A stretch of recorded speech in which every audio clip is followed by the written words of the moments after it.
Alright everyone, welcome back to another very geek episode. Today I'm going to be reviewing the movie Spider-Man Into the Spider-Verse. Now I can say without a doubt that this movie is probably the best Spider-Man movie made, just in general. Let's start off with the story. The story is simple. Miles is an ordinary student in this specific dimension where Spider-Man exists. Things happen. Miles gets bit by a spider, and then now the dimensions are colliding, and then Miles and the other Spider-Men, like Spider-Gwen, Spider-Man, and Noir, Penny Parker, Spider-Woman, and Peter Parker, Spider-Ham. So they all have to get together and destroy the collider. Now, a premise like that, especially for a first movie, rather than being like an ensemble, like Avengers type movie where it leads up to it, instead of that, it's an ensemble one movie, and you would think that it would get distracted from the main story, which is Miles Morales' story. No, the movie focuses on Miles, and the way you interact with the other Spider people is through him. They don't take the time to like go to a different Spider-Man just because he showed up. It's the way we interact with those Spider people are through Miles when he interacts with them. So we're following Miles throughout the whole story.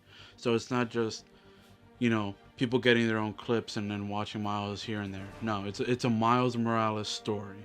Now, if you play the Spider-Man game for PS4, it's kind of similar how Miles and Peter's relationship is kind of like a student mentor kind of thing that the Spider-Man game will lead into probably in the next game, but that's the main like relationship in this movie.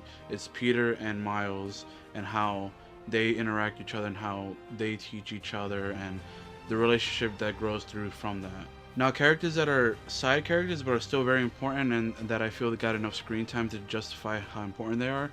Miles' parents are there. I love the diversity of just the characters in general. You got his mother, Puerto Rican. And if we're going by, they didn't mention it outright, but if we're going by comic book standards, his mother's Puerto Rican and his father is black. So it's just a great diverse cast. And then you have his uncle, Uncle Aaron, which plays a huge part in the story, which I think was fleshed out really well. And I don't think the key thing with this movie is that they introduce things fast, but effective. It's not like it's rushed. Even if it's stuff that is like rather fastly paced, it gives you enough information for you to like connect the dots. Not only that, this movie has a clever way of explaining like how each Spider-Man has like a backstory.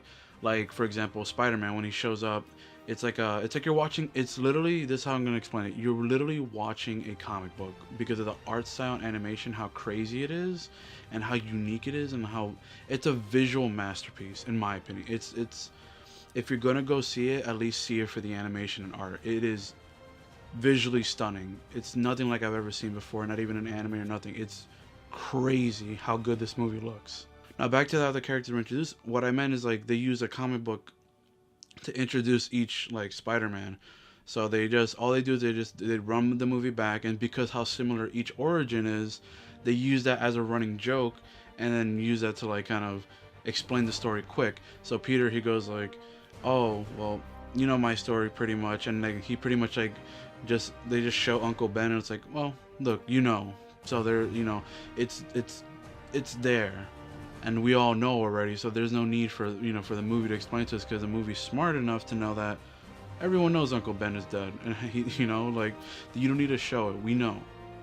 And then the soundtrack for this movie is amazing. It fits like the Brooklyn, black Hispanic kind of vibe. It's crazy good because I'm Puerto Rican as well, and just like they had Spanish music, they had rap music, they had all sorts of like different types of music, and it just fits the environment and mood so well that I think it like encapsulated who the character of Miles is, because his main thing too is like how he relaxes, he listens to music. So I think that was a really cool way to use the music of the movie into like its story. So all the characters are great, the animation art is amazing.